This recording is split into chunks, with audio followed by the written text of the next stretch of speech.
Hello students, জ্ঞানজ্যোতি coaching সেন্টারের পক্ষ থেকে তোমাদের সকলকে জানাই আরো একবার স্বাগত। তো আজকে আমি তোমাদের সঙ্গে যে টপিকটি নিয়ে আলোচনা করব সেটা দেখো তোমরা স্ক্রিনে দেখতে পাচ্ছ। শিশুর মূল্যবোধ নির্ধারণে শিক্ষকের ভূমিকা কি কি রয়েছে, সেই ভূমিকাগুলি নিয়ে কিন্তু আজকে আমি তোমাদের সঙ্গে আলোচনা করব। তো আলোচনা শুরু করার আগে তোমাদের একটি গুরুত্বপূর্ণ ইনফরমেশন দিয়ে রাখি। দেখো এখানে রয়েছে, দেখো এখানে কিন্তু তোমাদের কোর্স ডিটেলস দেওয়া রয়েছে। তোমরা এখনো ভাবছো যে তোমাদের মেজর কোর্স ফি কত, মাইনর কোর্স ফি কত, এই সংক্রান্ত কিন্তু বিভিন্ন বিষয় এখানে দেওয়া রয়েছে। যেমন দেখো তোমরা যারা যারা SKBU অর্থাৎ সিধু কানু বিশ্ব ইউনিভার্সিটি অধীনস্থ বিভিন্ন কলেজগুলিতে মেজর এডুকেশন নিয়ে পড়াশোনা করছো, তোমাদের জন্য কিন্তু কোর্স ফি রাখা হয়েছে 1199 টাকা। ঠিক আছে, এর মাধ্যমে তোমরা কি পেয়ে যাচ্ছ? হাই কোয়ালিটি নোটস পেয়ে যাচ্ছ, লাইভ ক্লাসেস পেয়ে যাচ্ছ, রেকর্ডেড ক্লাসেস পেয়ে যাচ্ছ এবং কি পাচ্ছ 100% কমন সাজেশনস কিন্তু তোমরা পেয়ে যাচ্ছ। এরপরে দেখো তোমরা যারা যারা ভাবছো যে মাইনর কোর্স ফি কত, তোমাদের মাইনর কোর্স ফি রাখা হয়েছে অনলি 699 টাকা। এর মাধ্যমে কিন্তু তোমরা 100% কমন সাজেশনস পেয়ে যাবে এবং বিভিন্ন নোটস পত্র কিন্তু তোমরা এখান থেকে পেয়ে যাবে। তো তোমরা যারা যারা ভাবছো এই সেমিস্টারে আমাদের সঙ্গে যুক্ত হবে, দেখো এখানে দুটো নাম্বার দেওয়া রয়েছে কর্নারে, 7076398606 এবং অপরটি হচ্ছে 6295916282। এই দুটি নাম্বারের মধ্যে যে কোনো একটি নাম্বারের সঙ্গে যোগাযোগ করে তোমরা কিন্তু আমাদের সঙ্গে যুক্ত হয়ে যেতে পারো। ঠিক আছে, তো দেরি না করে চলো আলোচনায় ফিরে যাচ্ছি।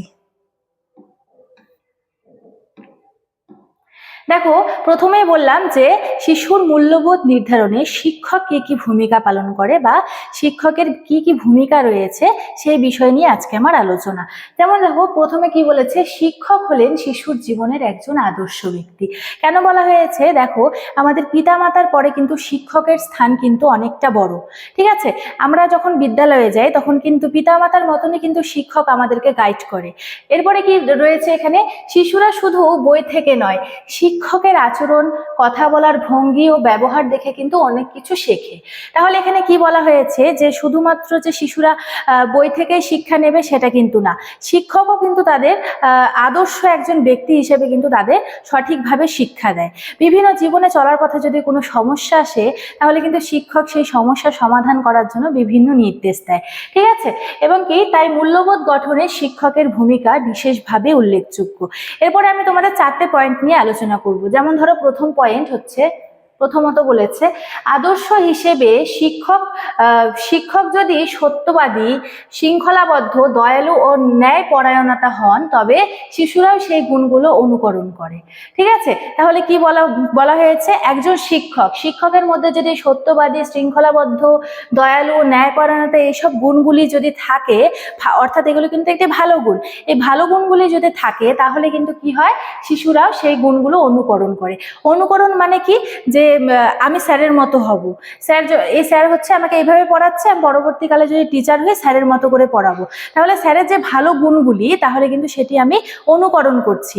ঠিক আছে, এরপরে কি দ্বিতীয় হচ্ছে শিক্ষাদানের মাধ্যমে মূল্যবোধ শিক্ষা, পাঠ্য বিষয় পড়ানোর সময় গল্প, উদাহরণ, বাস্তব জীবনের ঘটনা দিয়ে সততা, তারপরে কি সহযোগিতা, দায়িত্ববোধ ইত্যাদি মূল্যবোধ শেখানো যায়। তাহলে কি শিক্ষাদানের মাধ্যমে, শিক্ষাদান পদ্ধতিতে বিভিন্ন বিষয়, যেমন আমরা হচ্ছে পূর্বজ্ঞান অর্থাৎ আগে কি আমরা সেই বিষয় নিয়ে জানি, সেই বিষয়ে কিন্তু শিক্ষক প্রথমে বলেন যে তোমরা কি এই বিষয় নিয়ে জানো, এটা কিন্তু খুব জরুরি। তার যদি সামান্যতম ধারণা না থাকে তাহলে কিন্তু ক্ষুদ্র থেকে ক্ষুদ্র বিষয় কিন্তু শিক্ষক সেখানে বোঝাবে, এবং তার যদি সামান্যতম ধারণা থাকে তাহলে কিন্তু সেটা বুঝতে তার আরো একটু সুবিধা হবে।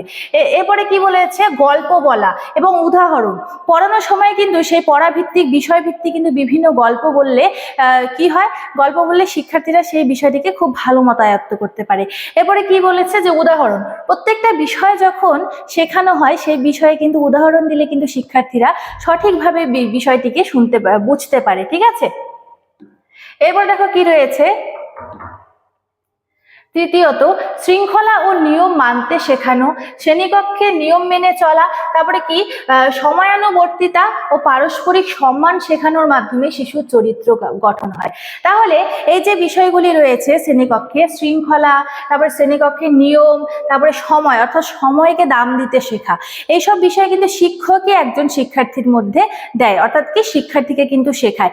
এক্ষেত্রে আমরা বলতে পারি শিশুর যে মূল্যবোধ গঠনে কিন্তু শিক্ষকের ভূমিকা কিন্তু অনস্বীকার্য। শিক্ষক কিন্তু প্রতিনিয়ত শিক্ষার্থীদের বিভিন্ন বিষয় কিন্তু শেখাচ্ছে, ঠিক আছে। এরপরে দেখো কি রয়েছে চতুর্থত, সহানুভূতি ও সহযোগিতার শিক্ষা। শিক্ষক যদি সব ছাত্রকে সমানভাবে ভালোবাসেন ও সহযোগিতা করেন তাহলে শিশুরা মানবিক মূল্যবোধ শেখে। শিশুরা কখন মানবিক মূল্যবোধ শিখবে? যখন একজন শিক্ষক প্রত্যেকটা শিশুকে সমান ভাববে, ঠিক আছে। কাউকে হলো কেউ যদি বেশি তার যদি কেউ যদি বেশি পারে তাহলে তাকেই বেশি গুরুত্ব দেবে, এবং যারা একটু কম বোঝে তাদেরকে একটু কম গুরুত্ব দেবে, সেটা যদি করে তাহলে না। শিক্ষক কেমন হবে? যার কাছে প্রত্যেকটা শিক্ষার্থী কিন্তু সমান হবে, ঠিক আছে। সবশেষে বলা যায় শিক্ষক শুধু জ্ঞানদাতা নন, তিনি একজন চরিত্র গঠনের কারিগর। অর্থাৎ শিক্ষককে কিন্তু চরিত্র গঠনের কারিগর বলা হয়েছে।